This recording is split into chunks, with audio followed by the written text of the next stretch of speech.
Мен врачтан андай нерсе күткөн эмесин чындыгындачы. Ошол диваны бар эле, спальня, баягында ваннасы бар эле. Врач мени изнасиловать этип койгон. Анан 1 жылдык лечениямды көтөрүп берем деп өзү сөз берген болчу. Анан кээде туруп алыпчы, оюма келет.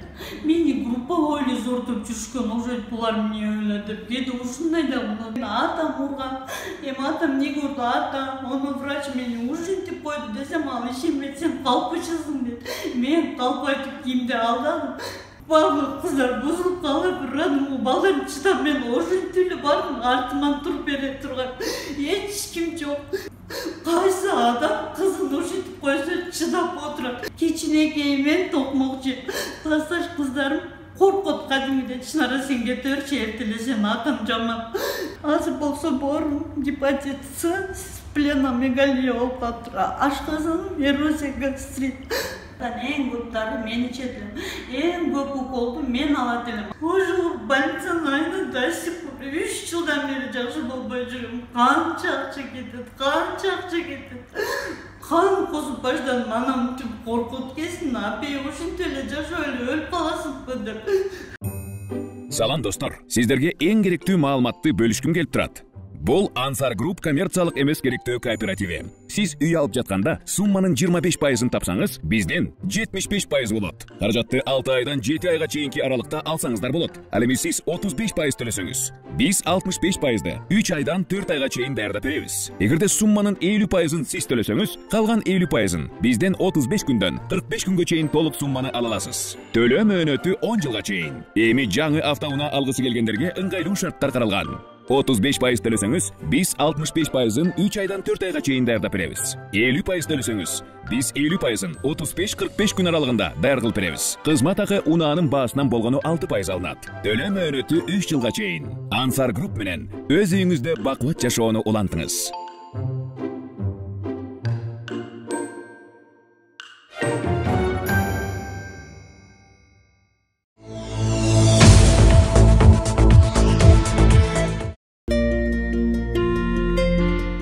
Саламатсыздарбы? Адыл Акжолулуу YouTube каналынын көрүүчүлөрү, бүгүнкү чыгарылыш өзгөчө тагдырга дуушар болгон 34 жаштагы Жалал Абад шаарынын тургуну Камбаралиева Чынара тууралуу болот. Анын айтымында ооруканадагы врач мени зордуктады. Атам менен апам мени жалганчыга чыгарды. Өзүм болсо катуу ооруп калдым. Дарыланышыма көп акча каражаты керек деп бизге кайрылды. Бул окуялар боюнча каарманыбыздын өзүнөн угуп көрөлү.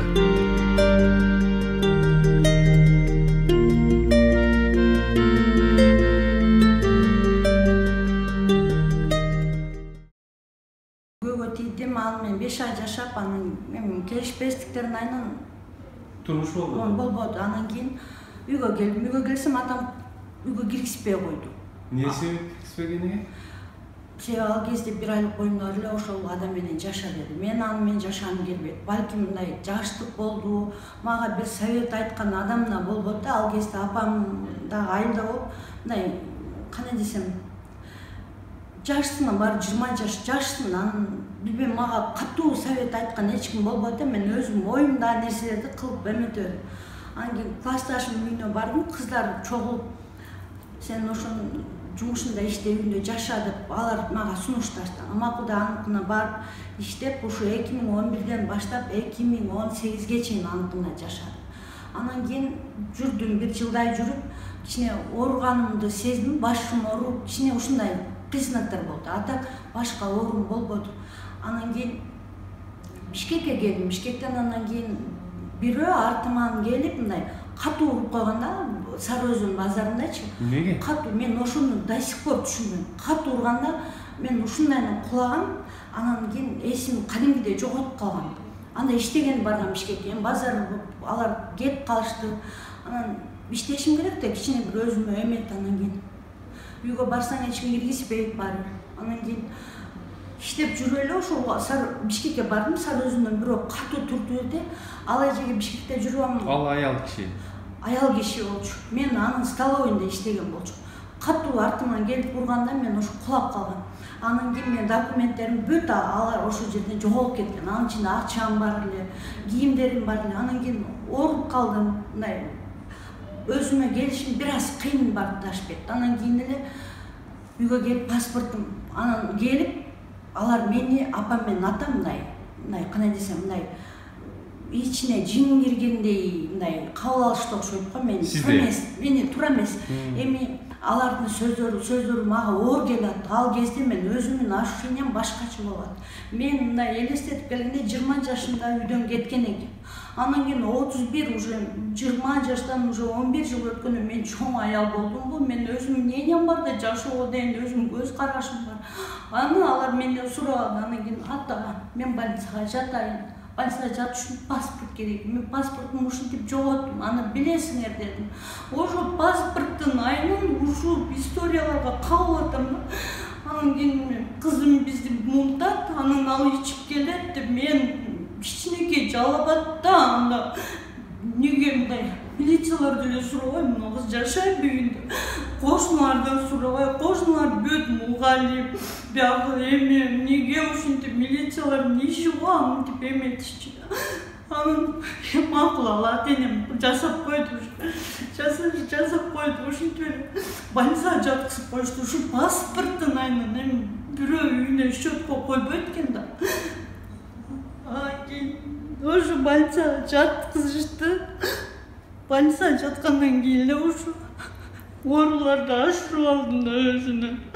Азыр болсо боорум гепатит С, спленомегалия болуп калыптыр. Ашказаным эрозия гастрит. Белимде липома дейт. Жүлүндө липома деген ал жыравик экен. Анан мен аны жыравик эмес ушу больницага жатканда өлө темирлерге катуу урулгам да. Ошондон улам бир тромб бар окшойт деп өзүмчө эметтим да. Анан кийин Бишкектен операция жасайбыз деди, бирок мындай жасаган врач айтат да кел мончасына даяр болуп кел деди. Анан кийин алар мени боорума коркуп атат, плюс ашказаныман коркуп атат. Анан Турцияга барып кылдырсам да анда жакшы болот, Турциядан эле эметтеди да. Эч кайсы врач липоман уже жүлүндө экен, боорунда монда цирроз бар экен, гепатит С экен, тем более ашказан, жүрөгүндө кичине бар экен деп эметкен да. Анан начинающий сахары бар деп аны жасап бербей атышат. Жасап отказ кылган жок, мындай кантип десем мындай уже отказ кылган эле коюшту да. Анан кийин мен баягы гастроэнтологияга жаттым быйыл, ошондо эме деп айтты. Организм дарыга уланып калган деди. Эми действительно уланып калган. Анан кийин бүт ооруларым хронический дейт. Ошондо деле 2019, 2020, 2021 2-3 жылдан кийин лечение алып атсам, ошо хронический болуп кетет да. Анан бутум бара-бара баспай калат. Не иштейт, мынтип эметсем, вообще баспай калат. Үйдө мындай, үйдүн ичинде ориентир алып, туалетке кирем, ваннага кирем, кухняга кирем, үй ичинен болду. Анда мындай настрой жакшы, эртең жакшы уктап, ушундай турган. Анан мына кара куш жагымда болгон үчүн мындай остеохондроз деди, бирок мага остеохондрозго окшойт да, мына жерим катуу талып калат. Өзүм жоготуп коем, кадимкиде өзүм жоготуп коем. Мисалы азыр анын жерден түшүп силерге келгичекте мен 2-3 дем алдым. Уколдун эмеси менен азыр эми мага берген уколдон дагы Жалал-Абадта врачтар отказ кылып койду да. Ал больницага жаткызгандан кийин мен өтө көп дары иштем. Ал жерде жаткандардан эң көп дары мен ичет элем. Эң көп уколду мен алат элем. Анан кийин барып айтсам болсо, сен ошондой боорум ооруган мурдадан бар эле дейт. Мурун бар эле, бирок мен анчалык көп боорум ооруйт эле. Бирок анчалык көп укол алчу эмесмин да. Ал дарылар барып көп алганыңызга боорго таасир этти. Боорго таасир этти. Плюс ашказаныма таасир этти. Анан кийин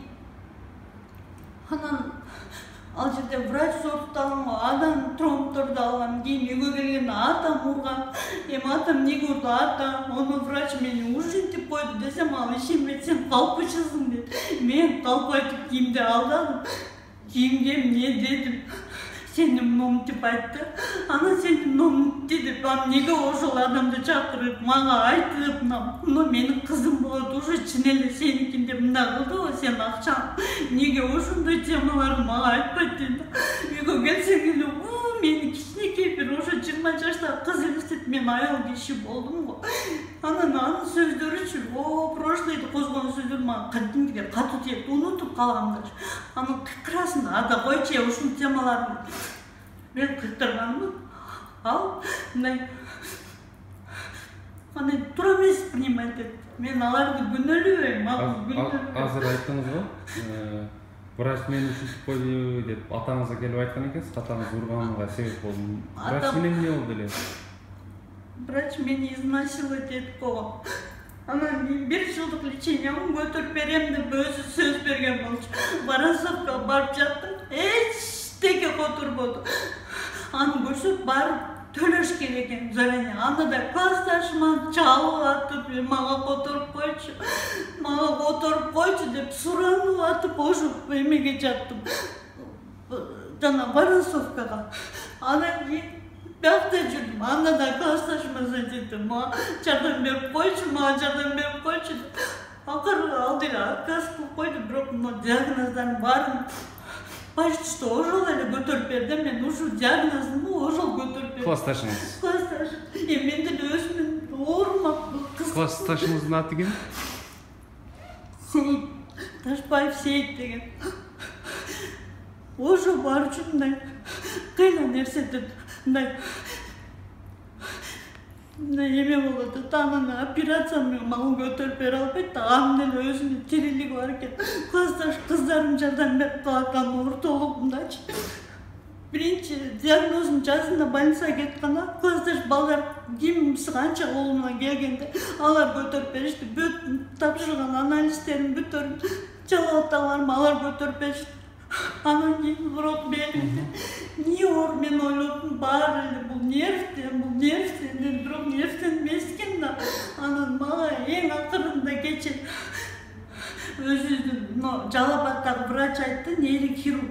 Андан да кулап калып, кечинде скорый чакырам, скорый чакырыштан да коркуп. 2 күндүн биринде скорый, 2 күндүн биринде ножпа отказ болуп калды. Отбел вообще отказ болуп калды. Кетонол сай албай турган болду. Только кетонол менен жашайт.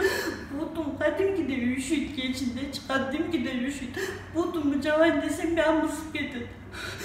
Анан күндүз уктайм да, түнү менен уктабай чыгам, бутум түнү менен укалап чыгам. Анан тажап кетет келесин да. Анан Турцияга жөнөтсөм, операциядан башка жол жок деди, лечением болбойт деди. Врач менен баягы милицияларга, баягы органдарга кайрылдыңызбы ал иш боюнча ушундай болду деп? Эч кимиси карабай койду. Эмнеге себеп карабай коюшуна?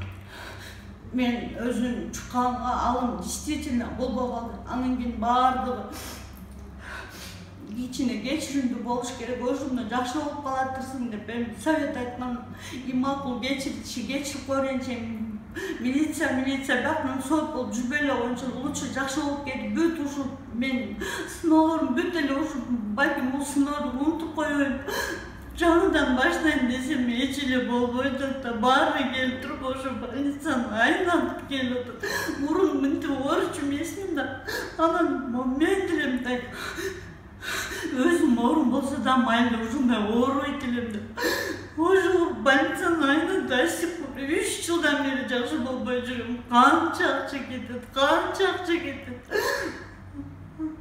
Негизи ушунча акчаны кайдан табасыз, ким берип атат? Ошол боюнча айтсаңыз. Классташым берип жүрдү. Мага классташтарымдан башка эч ким бербеди, чындыгында. Бир алыстан бир бөлөм бар болчу, ал берди. Ал бербеди эмес берди. Бирок ал дагы отказ кылып койду. Сен үйгө бар деп, үйгө баргандан кичине жагдан бирдеке болуш керек да. Эми кечирем. Алар деле мени бирдеке күнөөлөп аткандыр балкимчи. Бирок мени ушул состояние кайсы адам кызын ушинтип койсо чыдап отурат. Мен бүт нерсени өзүм Ana sen ошолордун мындай барып кечин сурап ошон үчүн ооруп атасың дейт. Эми балким ошондой, балким андай, бирок баары келип туруп больницага таркалат. Бүт мен ооруларымчы. Азыр мен токтомду окуп чыктым. Токтомдо ошол Жалал Абад шаары, мен Жалал Абад шаарынын тергөө кызматынын тергөөчүсү, милициянын улук лейтенанты Андашов А экен аты жөнү. Анан ушул жазыптыр номер 03-032-2020-0010-75 сандуу сотко чейинки өндүрүш иштин ичинде топтолгон материалдарды карап чыгып аныктадым дейт. 2020-жылдын 26-күнү сиз YouTube интернетке чыгыпсыз да, YouTube каналына. Анан бул жерде ошол Дидиев Алым Мамутович сиз айтыпсыз, ал мени зордуктады деп. Бирок анын айткандары жалган, мени эч кандай ага тийишкен деле, ал менен эч кандай мамилем деле жок деп ушундай дептир да. Анан бул кандай деген мен мисалы сөзүнө кандай көз караштасыз эми врачтын? Мен врачка, мисалы мен врач менен негизи сүйлөшкөн эмесмин. Мен анан мындай өзүмөн эле отуруп алып мени зордоду, анан мени ошол үйгө апарды. Мен анчалык жиңил болгон эмесмин да. Мен ал үйүнө апарбаса, мен ал адрести каяктан билем? Мен кийинки барганда деле ушу үйдүн остановкасы мен баргандагы үйдүн үй, бирок обстановка вообще өзгөрүлгөн. Үйдү башка экиге бөлүп салган чоң зал. Мен барганда ошол диваны бар эле, спальня, бягында ваннасы бар эле. Аларды бүт свежий ремонт кылып салган. Мен өзүм ваннага кулаган, ваннам кантип тааныбай калайын. Мен ошол стиральныйга ваннага эмнеге кулагансыз? Ваннага эмнеге кулагансыз? Ваннага ал күчү менен деп ваннага жуунуп чык деген. Жок, мен ваннага жуунбайм. Мен мени больницадан токтоткан, анан анын күйөөсү болуп атаң тосуп алат экен. Силер о салкын эки Надира кафенин эле ону жагында жашайт экенсиңер, парк жакта эле жашайт турбайсыңдар. Ооба дедим да, салкын эки менен экөөбүз тең эле. Анан кийин мен действительно атам бар экен деп үйгө киргемде, действительно атам келгенде мен ишенем. Мен врачтан андай нерсе күткөн эмесмин, чындыгындачы. Анан кийин плюс дарыны ичип жүрөм. Анан дары ичип барганда состояние мененчи, мен дары ичип алсыз болуп, андан мурун 5 ай диетада молдо салып койгонбу. Мен вообще алсыз болчумун. Мондай кыз болчумун, менчи мындай дөңгөчтөй кыз бар. Мен ушуп калдым, мен эчтекеге алым жетпей калдым. Кечинде магазинге чыгыштан корком, даже подъезден. Ал үйүнө ошол атаң келди деп алып барган. Тиги токтогон жердагы атаң сени тосуп алат экен. Мамам акча берип эметип алса керек да деди. Себеби андан мурун, жок, андан кийинки. Анан ошол үйгө барып, анан ошол ваннага куладым. Андан кийин дивандын чекесине катуу тийип кеткен. Мындай эми дары менен, анан кийин ал зоруптанда мындай өзүм мындай кандай десем, мындай дары анын багысы кечке денем ооруп, мындай ажырата албагам, кайсы жерде жүрөм, мен ким, мен атын ким, ушундай темаларды өзүңүздү жоготтум. Ошодон баштап бир жума жоготтум да өзүмдү. Анан кийин мындай ой келет да, мен больницага барып, мисалы бүт жашоомдо нерселерди бүт билем да. Меники памятим өтө күчтүү. Анан кийин бирок мен барганымды билем врачтын үйүнө. Бирок врачтын үйүнөн келгенимди билбейм, больницага кантип келгенимди билбейм. Ушул малга чейинчи 1-2 жолу билем, что шофер жеткизген. 1-2 жолу билем, что Саид деген бирөөсү жеткизген. Анан кээде туруп алыпчы, оюма келет да. Мени группа эле зортуп жүрүшкөн, уже булар эмне эле деп. Кээде ушундай да, мына жагымдан денелерим ооруп кеткенде ушинтип эле ойлоп калам да. Анан ал өзүңүздү жоготуп, ал мына башта эч нерсе жок. Эчтеке жок. Больницага кандай келгенде до сих пор 3 жыл өтүп да.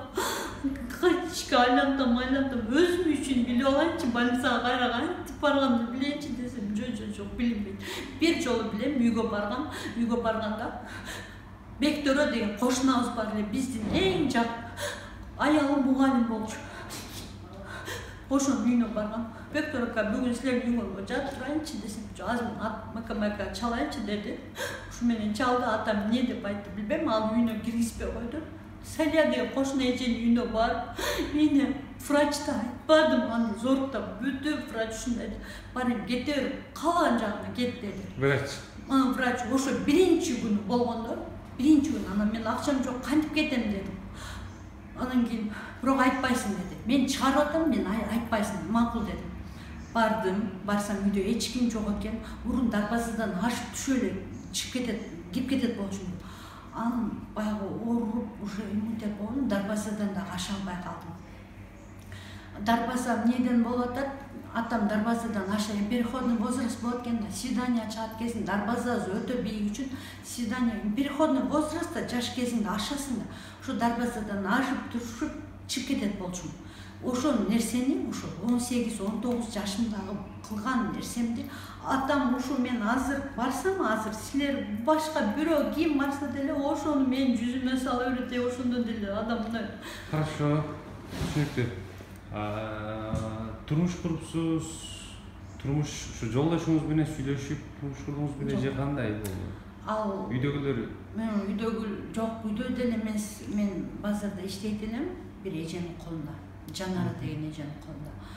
Анын турмушун көрүп туруп, анын состояниясын карап туруп, мен ал адамды сыйлайт элем да, кыйнагым келбейт эле. Анан кийин мен окуган адамга темдейт элем, өзүм окуган үчүн мен түшүнүктүү, мен мына окуганга караганда мен жолдошум мен ошондой адам. Анан ал өзүнүн контрагы, өзүнүн немелери болуп туруп, шарты жок болуп, мен адамды действительно күтүп жүрүп. Анан эле ушул базардан анан барды бирөө жагым десем, жок, мен эч кимге сүйлөшпөйм да, ушинтип эле эметип койчумчу. Мен эми алардын антип бирөөгө алагаштык бергенин билбепмин, ушинтип эле бир айыл бизден иш кылса бир Таран базар деген жак экен, ал да бир улуураак киши экен, турк экен, анан нары ага деле түзүп эле аракет кылдым. Себеби үйгө барсам атам киргизбейт. Үйдө деле мындай. Ага алып качып ага турмушка беребиз. Анан кийин сиңдимде ата-энеңиз не деди? Ага турмушка чыгып атсаңыз? Чыкпады, бирок ал үйлөнбөгөн деп айтты. 76-жылкы болчу экен. 2010. 76-жылкы. Азыр чоң да, азыр ошолордун балдары. Бирок ошол убакта 80, азыркы 86да эле. Албетте үйлөнбөгөн 86лар деле бар да. Чын бар да, мындай жашоо шартында. Билбейм, бирок мага аялы бар деп мен зант эткендерин угуп жүрдүм. Ада деле ата-энеме айтпачумун.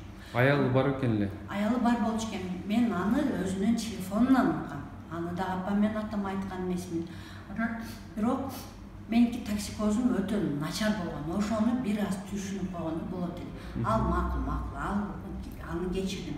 Мен аны мындай айылдагы бир кыз менен үйдөн көрөм.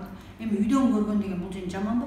Ошондо нервтен бутум 2 күн баспай калган да, нервтен катуу нервтеткенде бутум 2 күн баспай калган. Алар үйгө барам дегенде 2 күн үйгө алып келген, анда чоң атам бар эле, врачка мөкө. 2 күн баспай калган нервтен деген врачтар скорый чакырган ошондо. Биздин эмелерде, кошуналар делечи, кошуналардын да биздики үйүбүз бийик үчүн бизде кичине катуу азыр эчи чыкты го, мен катуу сүйлөгөндө. Ошондо катуу сүйлөгөндө бүт угулат. Биздин эмне сүйлөшүп атканыбыз бүт кошуналарга угулуп турат. Анан кийин нервтен деди, анан кичине барып жазылып кетти, жашысына жазылып кетти, болду. Ушу мен үйгө барбадым. Аны көргөндөн кийин уже мына кайра барыш мен үчүн жана балким келип мындай кечирим сурап, эми ал чоң киши го, чоң киши. Билбейм, башкача боло элем, ушу менин токсикозумду көтөрө алышпай коюшту да мындай. Барганда деле ошо токмокту жейм, мен үйдө өзү негизи жашаган эмесмин. Кичинекей мен токмок жейм. Кичинекей мен токмок жейм. Классташ кыздарым коркот кадимиде, Чынара сен кете берчи, эртеле сен атаң жаман. Кете берчи деп, мектеп кезден чоң аял болгон чейин кордук эле көрө берсең адам тажайсыңбы? Адам боюп кетесиңби? Өзүмдү мындай эркин сезе албайт элем, мына азырга чейин мындай өзүм бирөөдөн коркуп жашагансып ушинтип жүрөм да. Бул история кичинекейден башталат. кичине бир мелочтан ушунча нерсе баштап неге паспортуна счетко койбой сенин карызың көп дейт. Эмне карыз адам келбейт үйгө, эмнеге карыз адам келбейт? Мен ошончо карыз болуп мен кимге апарам аны? Балам жок болсо, күйөөм жок болсо, алар менен калышпасам. Ал айттыңыз ғой үйгө келгенде 1 айлык боюмда бар деп. Ал бала эмне болду? Ал бала эме болуп калды. Мен башта баны кыздарга айтып аборт десем алар кой, анда болбойт экен. Мындай деп эрки классташ кыздарым действительно күйүштү. Ошол малга чейинчи күйүп сен төрө бер, биз жардамдашабыз деди. Бардыгы ушинтип айтып атышты. Кийин анан баягы мен дары ичсе, мындай кийин төрөй турган болуп түшүп десе мен элестетпин. Анын специально дарысы 20 жаш билбем, өзүм Василий мындай эме элестетем да. Анан кийин мен болсо баягы аналгин баардык дарыларды, бүт дарыларды алып мындагы баарын эле ичип жүрө бердим. Где-то бир 10 күндөй, 20 күндөй баардык дарын ичип жүрөм да. Анан кийин ошодон улам анан кыйын топурак жегим келди. Тиштерим топурактан ушундай болуп калды, ош топурак жегенмечи. Анан ошентип баягы эгиз болгон үчүн анда мен базарда иштейм да. Биринчи роддо кичине мынтип эмеге жатыш керек экен деп, патология жатыш керек экен. Бизде Жалато ошол кезде, ошо 2011-жылы патология ремонт болчу. Ошолорду деле мындай эске албайбы дейм. Мен бардым роддомго барып, анан действительно бул кереги жок балдар, кереги жок десин. Жаштын да баары төрөгөндөн жакшы көрүп каласың. Анын баласы кереги жок, тияк баягы ушундай сөздөр болду. Кийин вдруг эле анан кийин сен алдырдың дейт. Ал малда 8 айлык болчу балдар. 8 айлык баланы ким алып берет? Мындай эле ойлосуң, 8 айлыкка мен сүйлөй берем. Ошону бардыгы мени алдырдың дейт. 8 айлыкты мен өзүм алдырганда деле көкөйдө бир признактар болот да. Анан кийин алар болсо түшүп калды искусственный родко да. Аны да 1 күндөн кийин чыгарып салышты. Балдарым чарчап калды деди. Конечно, чарчап калды. Артымда эч ким жок. Багы кыздар бузулуп калып, роддомго балдарым чыдап мен ошентип эле бардым. Артыман туруп бере турган эч ким жок. Эч ким болбой калды. Артыман туруп бере турганчы неожиданно эле келаткам, эле ушуна кетти. Ушу мен бардым больницага. Анда да базарда иштейм эже көрүптүр да. Чынара роддомдо баласын алдырып жүрөт деп, буну кичине адамдар ойлонбой 8 айлык баланы кантип ким алып берет? Миллион берсең деле алып бербесе керек. Ал ошондо негизги балдар боюңуздан түшүп калган. 8 айлык кылып искусственный род кылып алдырууга туура келди. Ал жерде врач эженин атын билбейм, бирок медсестралар билет. Мен азыр баары алмашып кетти, унутуп кеттим. 10 жыл өттү. Жашмын да мен компьютер башы эмесмин да. Унутасың да, анан кийин тем более мен унутпайт деле болчумун. Мына историялардан кийинчи башым кадимгидей ичимен мындай оор болуп калат. Бир сөз оор келет, 2 сөз ашыкча болот да.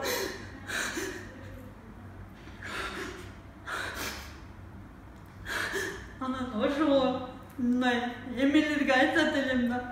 Мен Ташивке деле айтат элем. Мен ошончо бардым, ошончо бардым.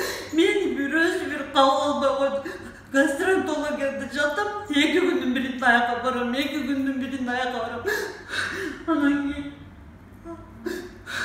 неге мага окшогондорун деле өйнүн угуп койбойт? Мен өзүм оорум ушундай болгондо мен эч жардам деле сурабайт болчу, эч ким кайрылбайт деле болчу.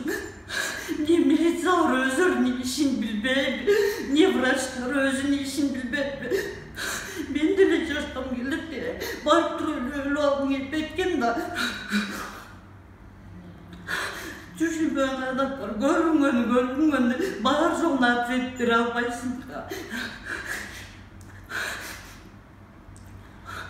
Ошол операцияма 1.800.000 приблизительно деп айтты. Анан 50.000 болсо кел Турцияга кел дагы эмелериңди бизге алып кел, биз ошо сага леченияны эметип беребиз деп. Ошо 50 миңди таап албай шайын деп, бүгүн силерге келиш үчүн 500 сом табыш үчүн мен үчүн жаман оор болуп кетти.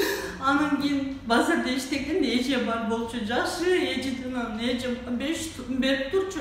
Мен баратам десем, бизде деле бар го, регионго чыкпайсың деп, регионго чыгып эле аттым. Кичине мен үчүн күйүп койгондо, кичине күйүп койгондо, сооп болот эле, балким күйүп атканда, балким мен туура эмес аларга нааразы болуп атканым.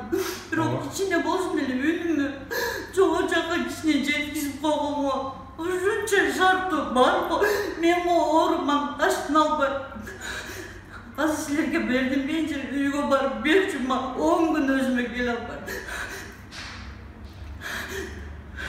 Кээде болуп калат акча, кээде болбой калат.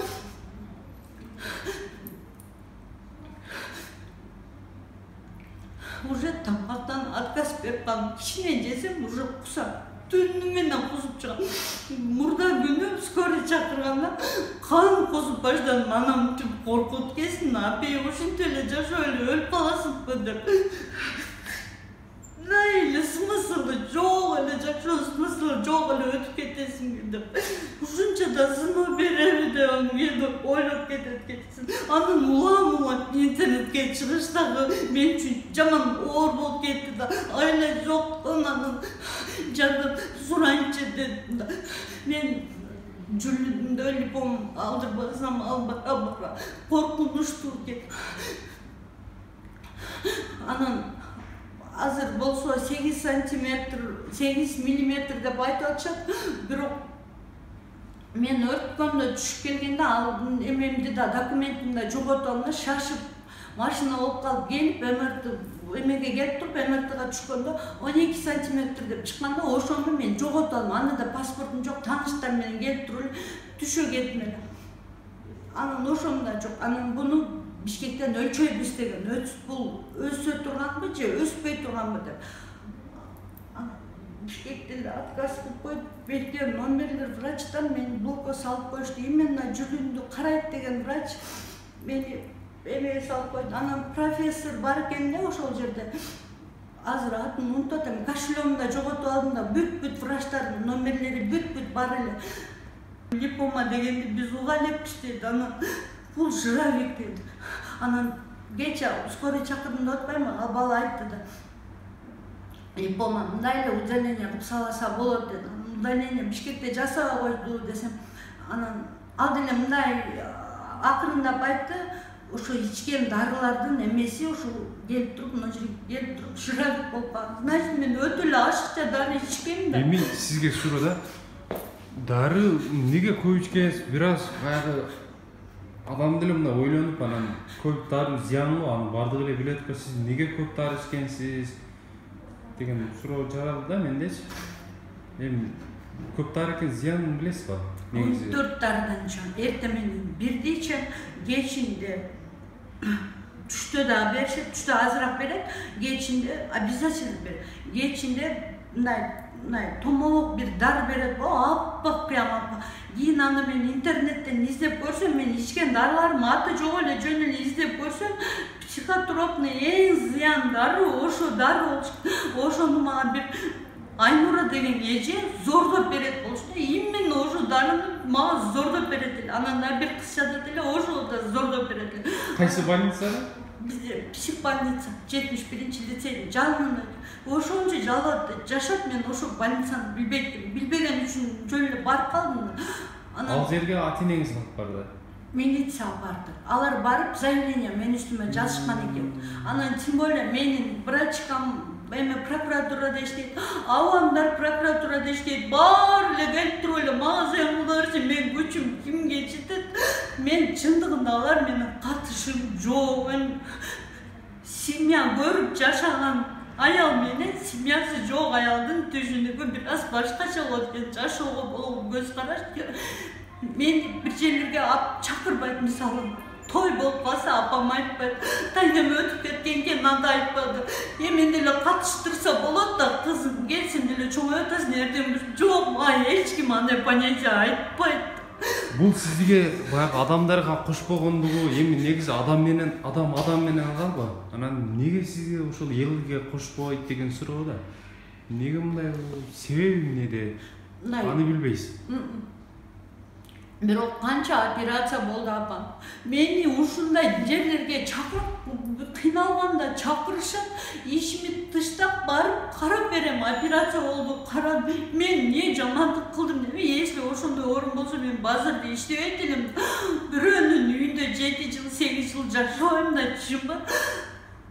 Мен апама караганда ошол аял мага күч, кадимки күч ал болгондо мен мынтип кор да болбойт элем. Ал классташ кызым болгондо мен мынчалык кор болбойт элем. Алар кетти тыштап, себептерден улап. Мен ушундай акыбалга келип калдым да. Эми алардын да өз турмушу бар да, сизге жардам берип жүрүптүр. Бирок тыштап кеткенге туура келди да, мен да туугандарым дейт болчумун. Бирок ичинде бар да туугандарыңдын ата-энең кантип тыштап кетесиң? Анан кийин неге көөгө тийбедиң? Көөгө тийиш үчүн, мисалы, көчөдөн бирөөнүн үйүнөн тийиш мен үчүн уяттай сезилет эле да. Мен сен монун үйүнөн эле алып келдим го, сен ата-энең үйүнө бар жетет да. Мына ата-энең мени кадимкидей мына аял киши менен аял кишинин ортосунда конфликт болот да. Эркек киши менен конфликт болбойт эле. Аял киши менен аял кишинин ортосунда конфликт болгондо ал обязательно сени үйүңө батпай ата-энең айдап чыккан. Бул туура нерсе. Эми батпай эмес, балким батпай калгандырмын. Эми бир аз өзгөртөлү. Мен сизге дагы бир суроо берейин. Бир туугандарыңыз барбы? Анан апаңыздын эжеси, сиңдилери, алар бөлөлөрүңүз барбы? Бар. Бөлөлөрүм бар. Апам 5 бир тууган. Бардыгы. Сиз канча бир туугансыз? Биз 4 бир тууган. Эң чоңу мен. Адан менен кийин бир братчикам бар. Ал каякта мен билбейм. Анычы биз ал 11 мен 11 класста 2006 бүткөм, ал 88, 11 класста 2007 бүттү. Bir жыл 2007 жылы көрдüm, 2008'den başlap men братчикам көрө элекмин. Вообще маалыматыңыз жок. Маалыматым жок, номер жок. Facebook'tan таап издедим. Анда көп кечедеги кыз ушунчалык жардам берем деди. Бак кыз ал да өзүнүн оорусу менен ооруп калыптыр. Ушунчалык чуркап жүрдү. Ошол Facebook'tan таап, ошол аркылуу жазышайын десем, ал семейный ишке киришпе деп жазып коюптур. Алгыс анан эже мен ушинтип угрождение кылган сыяктуу кылды. Менга ушундай сезилди да. Анан кийин дагы сиңдим бар. Сиңиңиз, Сиңдим дагы бирөөсү. Анан кийинки врачкам бар, ал прокуратурада иштейт.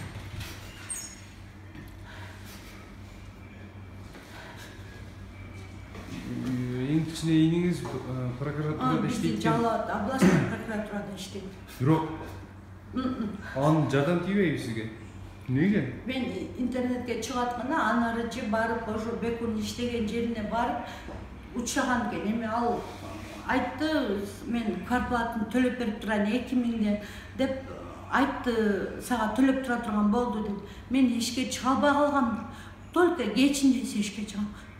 Коркот элем да, мындай бирөө дагы ошо больницага действительно ошондой болуп калды. Мен карантинде ачыкка калдым. Ошондо Эрнис Бөрүбаевга жаздым. Кайрымдуу сөздөн азыр мен ошо эстегендерими айтып берип атам, балким мындай не то бир теманы бүтпөй ошондой болуп аткандырмын. Айта бериңиз. Кайрымдуулук фондуна кайрым эме деген бар экен, Каниет деген кризисный борбор бар. Бизде Жалабатта деле. Мисалы мен аларга наразычылыгым жок, ыраазычылыгым эле бар. Үйдөн атам кууп салды, мен бара турган жерим вообще жок болуп калды. Анда мен атамга айттым, ата, мени врач ушинтип койду дедимби, деп ана мен Дубанаев Нурбек деген бар болчу, ошого барып айттым, мени ушуна психбольницага жаткыздыңар дедим. Алыңар макул жаткызыпсыңар, ата-энемдин багысы жөнүндө деп. Оно мени врач ушинтип койду, мага сот экспертизадан ошондо 1 ай деле боло элек болчу чыкканмачы, больницадан чыккан. Сот экспертизага мага баягында бергиле. Кайсы больницада врач ушундай? Бизде Жалаттагы. Азыр билбейм, азыр кайерде иштеп атат экен, азыр. Жок, кайсы больница? Аты психбольница. Психотерапевтический больница. Хорошо. ошо ата энеңиз кайсыл айылда турат? айылда турбайт, Жалал Абадтын өзүндө турат. Мен 4 мектепте окугам. Шаардан өсүп, шаардан чоңойгом. Мен анан кийин адам жаман адамчы сразу Жалал Абадка таңып келип, Жалал Абад мынча эле эме го, мынча эле шаар го. Анан мен таң болгом, мен неге милициялар ошол нерсеге мындай эсиме алып келип койду. Үчөөчү меничи сөгүп салып, ал жерде мэрим деген мэрияда иштеген эже бар эле. Кийин аны көрсөм, сен эже ошондо сен апам кийин мен чыккандан кийин апа мени эмне себептен ошо больницага жаткыздыңар десем, менден суроо, аны атаңан сура деди. Бүгүнкү чыгарылыш каарманыбыздын татаал тагдыры тууралуу болду.